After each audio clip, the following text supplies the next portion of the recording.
Salut à tous, bienvenue aujourd'hui dans la caverne du BPX pour un nouveau tutoriel sur Blender. Donc aujourd'hui on s'attaque à la conception de nos pions, d'accord, donc les soldats, hein, donc les petits pions. Et du coup on va voir donc d'autres techniques de modélisation, donc comment combiner donc la géométrie entre elles on en a plusieurs, hein, du coup donc une sphère avec un cylindre, et du coup les combiner parfaitement. Ok.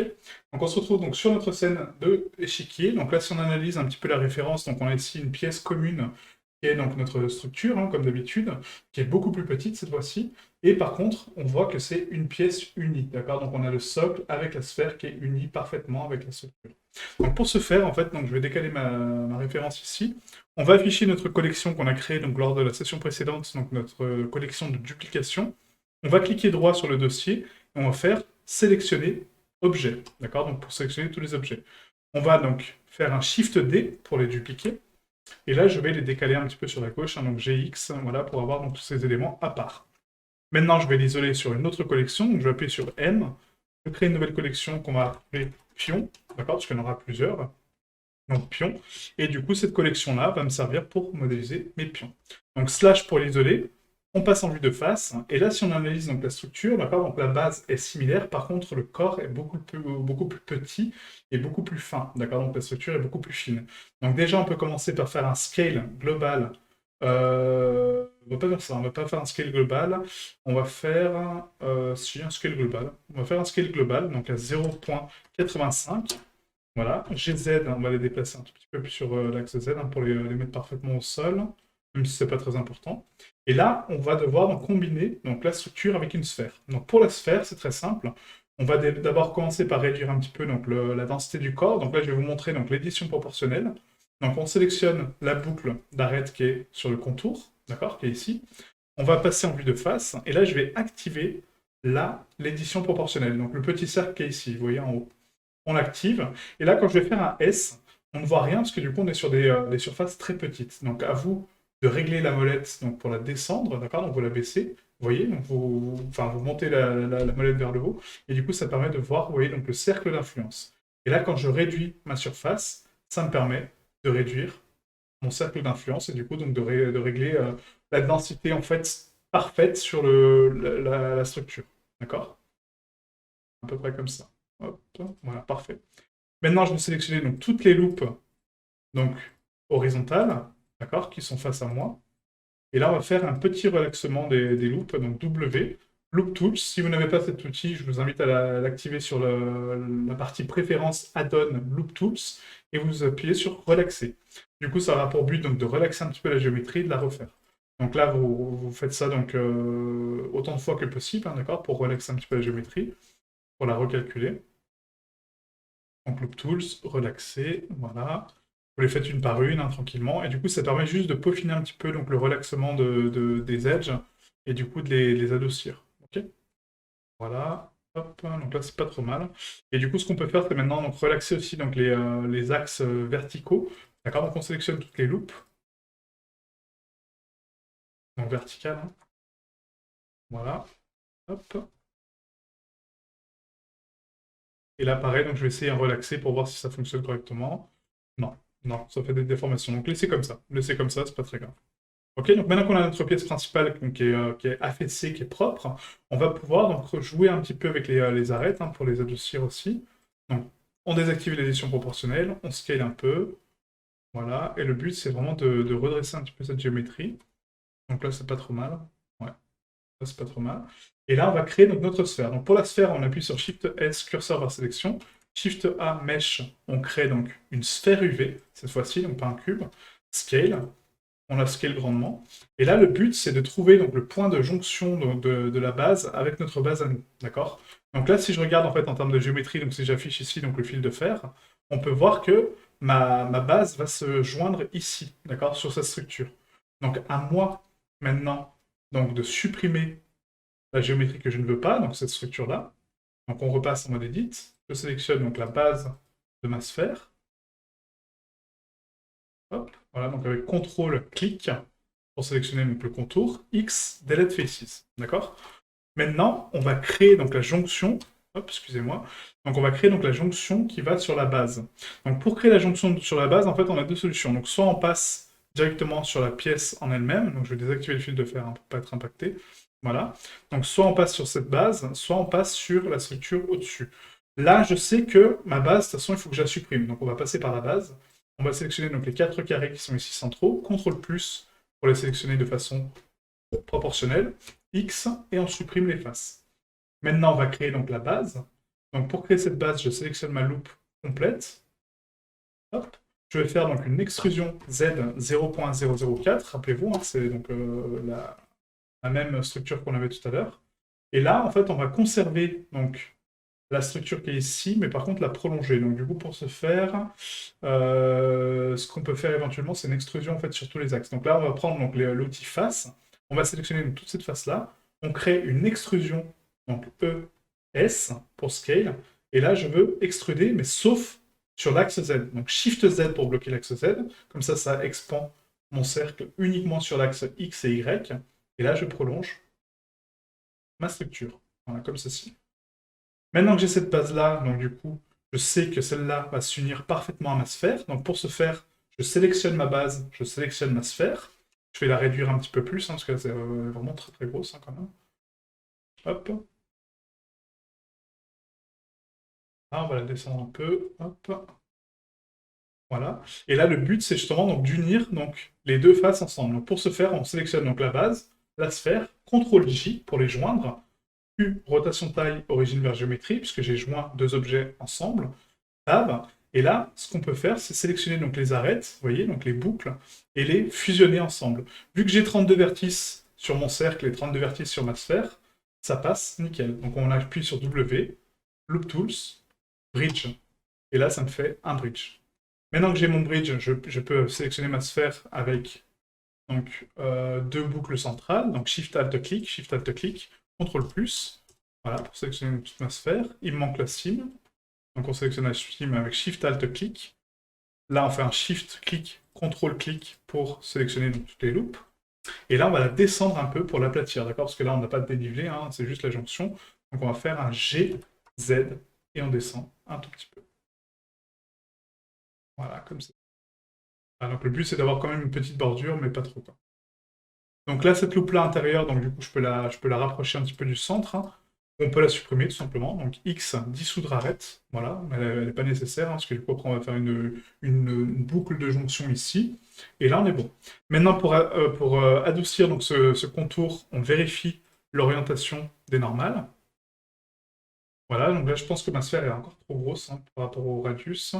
On va quand même ouais, la réduire un peu. Donc là, je resélectionne donc, les deux loupes centrales, CTRL plus, CTRL plus, CTRL plus, CTRL plus, CTRL plus. Je sélectionne ma cime, Shift Alt clic, Shift clic, CTRL clic. Hop, pour sélectionner donc ma sphère. On va faire un scale 0. Excusez-moi. Je fais n'importe quoi. Donc scale 0.75. Voilà, comme ceci. Donc là, c'est un peu plus petit. GZ et on la replace correctement. Voilà. Là, c'est pas mal. Donc le radius de contour est pas mal, je trouve. Ça aussi, ça par contre, ça mériterait peut-être d'être un petit peu plus à l'intérieur. Donc là, pour ce faire, je vais sélectionner donc, cette boucle-là. Et là, on va faire un petit scale de cette structure-là. Donc scale très léger. Voilà, et on vous retouche la géométrie tranquillement. Hein, pour la rendre un petit peu plus jolie, un peu plus douce. Voilà, n'hésitez pas à toucher vos vertices, à jouer avec les scales des arêtes pour les adoucir. Voilà, donc là c'est pas mal. On a une légère courbure, donc ça donne un petit peu de dénivelé. Donc c'est pas trop mal, mais bon. Je vais quand même essayer d'adoucir un peu ça. Voilà, mais là c'est pas mal. Ok. Voilà, donc maintenant qu'on a cette structure-là, donc il faut la déplier sur les UV, hein, d'accord? Donc pour une sphère, rappelez-vous, c'est toujours l'axe central qui prime, donc on sélectionne l'axe central du coup de notre pièce, hein, tout l'axe central. On va pas casser la base, là non plus, on va casser que la sphère. On va casser le contour de la sphère par contre. On va casser donc la base ici, ça c'est bon. Ça c'est bon, ça c'est bon. Donc on va faire un CTRL E, marquer couture UV. Voilà. Là, il manque une loupe centrale pour adoucir un petit peu cette pièce, donc du coup, on va la prolonger un peu comme ça. CTRL B pour faire un bevel. On l'augmente donc 2 fois. Voilà. Ensuite, ensuite, rien du tout. Ensuite, on est bon. Ouais, après, on adoucira un petit peu la pièce ici, quoi. Donc là, c'est pas trop mal, hein, je trouve. Hein. En termes de pièces, on n'est pas trop mal. Donc maintenant qu'on a ça, en fait, on va faire donc, le dépliage UV de cette structure. Donc Q, rotation taille, origine vers géométrie, parce que j'ai modifié un petit peu le volume de mon mesh. On sélectionne tout. U, déplier. Je vais sur mon dépliage UV. Là, je vois ma pièce qui est ici, donc avec ma sphère que je laisse, ma base que je laisse. Par contre, les structures ici, il faut redresser. Donc LQ, rectify. LQ, rectify. LQ, rectify. LQ, rectify. Et là, LQ, rectify. LQ, rectify. Comme ceci. Maintenant que j'ai ça, donc on va orienter correctement donc, les zones. Donc LR 90. Voilà. Là, pareil, LR 90. Ça c'est bon. La structure du bois, pareil, donc pour la sphère, en sachant qu'elle est inversée, donc on va faire un LLR 90 aussi. Ça par contre c'est quoi? C'est la structure de base. Ah oui, parce que du coup je l'ai coupé sans faire exprès. Donc là pareil, vous voyez, en fait mon dépliage n'est pas bon. Pourquoi? Parce que j'ai coupé l'axe central, et là j'ai une boucle qui ne sert à rien. Donc là, CTRL E, effacer couture UV. Pour la partie interne, donc oui, mais pas l'axe central ici, hein, je ne veux pas couper ma base. Donc CTRL E, effacer couture UV. Voilà, et là c'est bon. Hop. Vous voyez comme quoi c'est vraiment très important de vérifier son dépliage, hein. Et là on est plus que bon. En Q, rectify, LQ. Par contre, cette structure-là, elle est divisée en deux. Pourquoi? Ah oui, parce que voilà, vous voyez, encore une fois, j'ai deux axes. Donc là, c'est pas bon. Aucune seule coupe. Donc effacer couture UV. Sur la sphère, par contre, il en faut deux. Donc là, c'est bon. U déplié. Voilà. LQ rectify. L rectify. La sphère, on va la sélectionner, donc R90, pour la mettre droite. CTRL A, CTRL P. Et là, on impacte le tout sans les tourner. Voilà, comme ceci. Donc maintenant qu'on a déplié notre UV, on va faire un W ombrage lissé. On va mettre donc ici notre matériel, pas encore, on va mettre nos bévels. Donc pour les bévels, on va sélectionner donc, la structure qui est ici, donc la base de ma sphère, hein. Voilà. On va sélectionner donc le contour qui est là, le contour qui est ici, la jonction qui est là, et la base qui est là. On va faire un CTRL B pour donc augmenter la taille de bével. On l'augmente donc très légèrement. Voilà. W ombrage lissé, on active l'ombrage donc à 89 degrés. On passe dans les modificateurs et là on applique donc un normal pondéré. Et du coup, ce qui recalcule, vous voyez, parfaitement donc l'ombrage et la structure de ma pièce. On applique les normales pondérées, slash, et là, on fait la fusion de notre pièce. Donc je vérifie avant donc, mes UV hein, pour voir donc, si la structure est bonne. Donc là, c'est bon.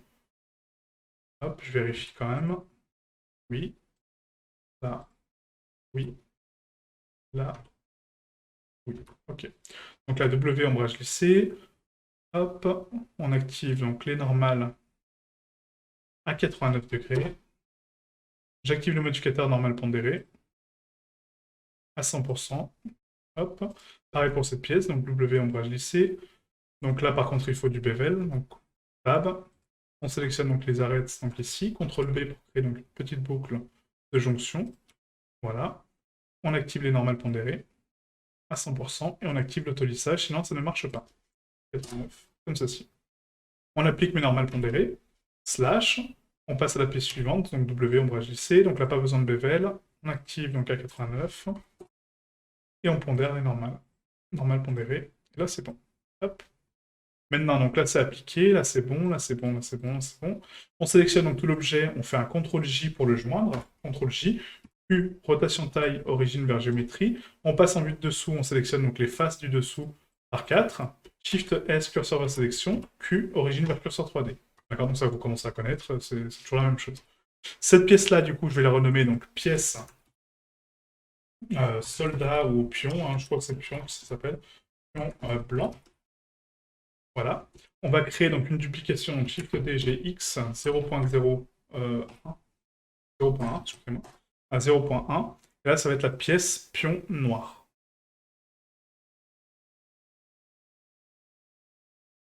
Voilà. Maintenant qu'on a ça, donc on va les texturer. Donc du coup, on repasse en mode edit, on sélectionne tout, on fait un CTRL A sur la totalité de mon mesh, CTRL P pour les réimpacter. Là, c'est propre. Par contre, là, ça les a retournés, donc faites attention à ça. Donc L, R 90. Voilà, CTRL A, CTRL P. Hop, là pareil, donc L, R 90. CTRL A, CTRL P. Et là, on n'est pas trop mal, je pense, en termes de structure. Ouais. Donc Q, rotation de taille, origine vers géométrie. Hop. Pour le A, compléter. Par contre, c'est marrant parce que vous voyez, en fait, donc là, pour l'optimisation de cette pièce, là, c'est pas bon du tout, en fait, hein. Donc là, c'est vraiment pas bon du tout. Donc pour optimiser vous-même votre carte, on va sélectionner donc, toutes les parties qui sont ici. Voilà. On va faire un scale global. On va faire un scale fictif, ouais, parce que du coup, là, ça va faire un scale 1.25. 1.5, on va mettre 1.5. Voilà, on va les replacer correctement sur la carte. Voilà. Je sélectionne donc les autres parties. Donc, hop, comme ceci. S1.5. Voilà. Et là, ça me permettra donc de re-ranger moi-même mes UV, d'accord, pour les replacer correctement et les optimiser à ma guise, quoi. Parce que là, vous voyez, en fait, on perd de l'espace de texturing et du coup, c'est pas très bon. Parce qu'après, ça empiète sur la qualité de nos pièces. Donc, n'hésitez pas, quand une UV ne vous plaît pas, de la replacer vous-même, en fait. Simplement. Ah, si vous dites, bah non, là c'est trop étiré, et puis du coup c'est trop petit, bah voilà, vous la replacez à la main, et ça va beaucoup mieux, croyez-moi, parce que Blender, de façon automatique, fait les choses bien, mais pas toujours, quoi. Vous voyez, donc là on a gagné quasiment 50% de qualité, quoi. Ok? Donc je vais supprimer ma duplication, parce que du coup j'ai pas envie de refaire le même travail, donc Shift D, GX 0.1, voilà, et là on applique donc le matériel, donc pièce noire, du coup on est sur la noire, et là ça va être ma pièce blanche, comme ceci. Vous voyez, du coup, la qualité est quand même bien mieux que ce qu'on avait au départ. Donc ça, on le fera pour les autres pièces aussi, hein, si jamais il y a besoin, mais du coup, voilà. Maintenant qu'on a ça, donc on sélectionne donc les 4 faces comme je vous l'ai indiqué. Donc hop, Shift S, curseur vers sélection, Q, origine vers curseur 3D. Pareil pour celle-là. On sélectionne les 4 faces du socle, Shift S, curseur vers sélection, Q, origine vers curseur 3D. Et là, on a nos pièces propres.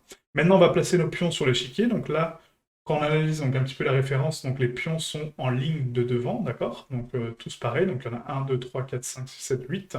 Donc au total, donc on va dupliquer 8 fois nos pions. Donc Shift D sur la scène, hein, donc Shift D, Shift D, Shift D, Shift D, Shift D. Hop, donc là on est à combien? Shift D, on a 3, donc là, hop, 4, 5, 6, 7, 8. Voilà. Donc là c'est bon. On va les placer sur l'échiquier. Donc là, Tab pour passer en mode edit. Je sélectionne la face concernée. Shift S, curseur vers sélection. Shift S, sélection vers curseur. On continue. Shift S, curseur vers sélection. Shift S, sélection vers curseur. On continue.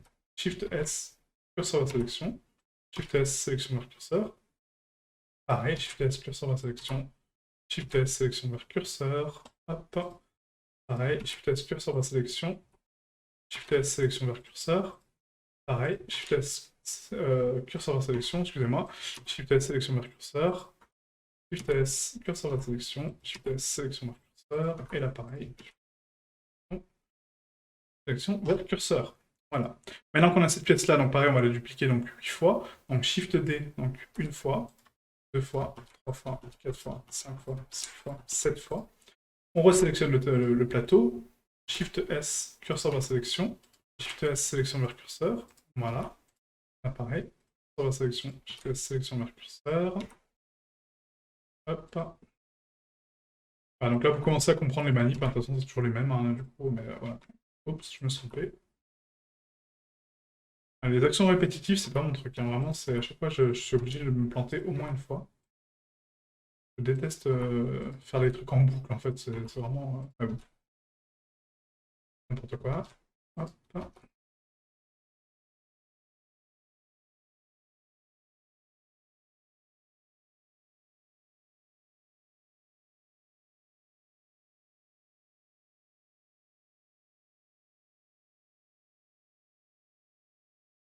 Voilà. Sélection, mettre curseur. Et voilà. Comme ça, on a fini donc nos pièces. Donc nos pions sont sur une collection à part. Après, on peut mettre donc une collection reine, une collection roi, hein, mais bon, après, c'est libre à vous. Une collection plateau, si vous voulez. Mais c'est pas nécessaire. Les pions, oui, parce que du coup, il y en a quand même pas mal. Je crois que c'est une seule rangée de pions, hein, il me semble. Regardez mes références encore une fois. Hop. Oui, c'est ça, hein, il n'y a qu'une rangée de pions. Ouais. Ça fait très longtemps que je n'ai pas joué aux échiquiers, mais voilà. Donc une rangée de pions. Ok? Voilà, donc nos pions sont faits. Donc là, on peut voir qu'ils sont un petit peu trop grands par rapport à la structure donc, globale. Donc ce qu'on peut faire, c'est les sélectionner donc, tous, d'accord, et les scale. de façon globale, d'accord? Donc, vu qu'ils ont le point d'origine parfaitement propre, on peut les sélectionner donc entièrement et les réduire quand même, parce qu'ils sont quand même massifs. Les pions sont pas aussi gros, hein, donc on va faire un scale global. Et là, si on fait un scale global, vous voyez qu'en fait, il prend le centre de tous les objets. Nous, c'est pas ce qu'on on veut les origines individuelles. Et là, je peux les scale de façon individuelle. Donc on va les réduire de 0,75. Voilà, comme ceci. Donc Q, rotation de taille, origine vers géométrie. Pas du tout, juste rotation de taille. Et là, on est bon. Donc là, je crois que j'ai fait une erreur sur mon roi parce que j'avais recalculé l'origine au centre. Donc Shift S curseur vers sélection, Q, origine vers curseur 3D. Pour la reine, c'est bon. Pour ce roi-là, c'est pas bon. Donc slash, tab, S curseur vers sélection, Q, origine vers curseur 3D. Et là, c'est bon, parfait. Ok. Voilà, donc ça commence à ressembler à quelque chose, hein. Du coup, vous voyez, on avance tranquillement sur la modélisation de notre échiquier. On a déjà fait donc toutes nos pièces. Donc la prochaine étape sera donc la tour. Ensuite, on fera donc le fou et pour finir le cavalier. Puis ensuite le rendu final, voilà, pour l'embellir, faire une jolie scène avec une jolie lumière et une jolie présentation. Merci à vous et je vous dis à demain. Ciao ciao.